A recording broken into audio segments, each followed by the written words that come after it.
All right, today we're jumping into a really profound text. It's called Sandhya by Swami Vivekananda. And what's so amazing about it is that it doesn't just ask these huge, life-altering questions. It actually offers a kind of roadmap to finding the answers for yourself. So let's get into it. You know, pretty much since we could first think, humanity has been wrestling with the big ones, right? Who are we really? And why are we even here? This goes way beyond your job title or your name. These questions, they're at the absolute core of what it means to be human, to search for meaning. And that quest for knowledge is exactly where this text, Sandhya, kicks off. It's not just a bunch of abstract ideas. It's designed to be a practical guide, almost like a map for anyone who's searching. So let's take a look at the first step on this path. Okay, so the entire journey begins with one core idea, the absolute foundation of everything else, and that is the truth of the soul, or what the text calls the Atma. This is its direct answer to that huge question we just asked. Who are we? And here we go. We're looking right at the source material. Chapter 3 has a title that couldn't be clearer, Atma Avinashi Hai. It literally translates to, the soul is immortal. This one idea, this is the bedrock. The whole philosophy is built on this simple fact, that your true self, your essence, doesn't die. This quote just nails the main point. Think about it. We get so identified with our bodies, right? With our senses. But what this teaching is saying is, the soul isn't the eye itself. It's the one looking through the eye. It's not the hand, it's the one using the hand. So while the tools, the body, might wear out, the one using them, the master, that's what lasts forever. So this really lays it out clearly. On one side, you've got the sharir, the body. It's temporary, it's physical, it comes and goes. But on the other side, you have the Atma, the soul. That's the eternal, immortal part that's actually in the driver's seat. And really getting this difference, truly getting it, that's the first huge leap you have to make on this path. But, okay, that's a massive concept to wrap your head around, isn't it?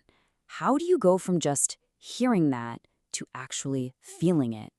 Well, the text is very clear on this. You're not supposed to figure this out all by yourself. You need a guide. And that brings us to the next critical piece of the puzzle, the role of the guru. So the word guru itself is pretty cool. It literally means someone who dispels darkness. In this philosophy, a guru isn't just a regular teacher who gives you information. They're more like a guide with a lantern in a dark forest. They help you see through all the confusion and illusion of the world so you can find that light, that immortal self that's already inside you. And the guru's job is very specific. It's not just about giving you facts. The really crucial part is that they help you cut through all that mental fog, the doubt and confusion that holds us all back. They point you in the right direction and pretty much act as your guide and protector as you walk the path. Okay, so you've got the knowledge about the soul, and you've got a guide to help you. Those are two massive pieces. But this whole philosophy isn't just about thinking deep thoughts. It demands that you actually do something. It requires action. And that's where we get to the next section, Atran, which is the path of conduct. The text gives us 4 really concrete pillars to build our lives on. First, ahimsa. That's nonviolence and compassion. Then satya, being truthful. Brahmacharya, which is all about mastering your senses and desires. And finally, apagraha, not being possessive or greedy. Now, these aren't just be a good person rules. Think of them as tools. They're what you use to clean and polish the mirror of your mind so it can finally reflect the truth clearly. So let's recap. We've got the core knowledge, we've got the guide, and we have the actual practices. The big question now is, where is all this supposed to take you? What's the end game? Well, the text has a name for the destination, Atmasakshkar, which we call self-realization. And again, let's look right at the source for the answer. The title of Chapter 5 basically says it all, self-realization through surrender to the divine. And that's fascinating, right? It tells us that the final step isn't about trying harder or pushing more, but actually about letting go. And this is so important to understand. Self-realization isn't just a cool idea you believe in. It's not a puzzle you solve with your brain. The whole point of the path, the knowledge, the guru, the way you live, it's all designed to lead you to a direct, personal, life-changing experience of who you really are. And this final quote just brings everything together so perfectly.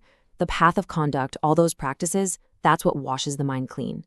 And then, through devotion and that surrender we just talked about, the mind becomes like a perfectly still, clear mirror. And what do you see in it? You see the true self, the eternal you that was right there the whole time. So that leaves us with something to think about, doesn't it? If this core teaching is true, that your real self is actually timeless and indestructible, how might that change the way you look at your everyday life? What then becomes our real duty? Something to ponder. Thanks for joining me on this explainer.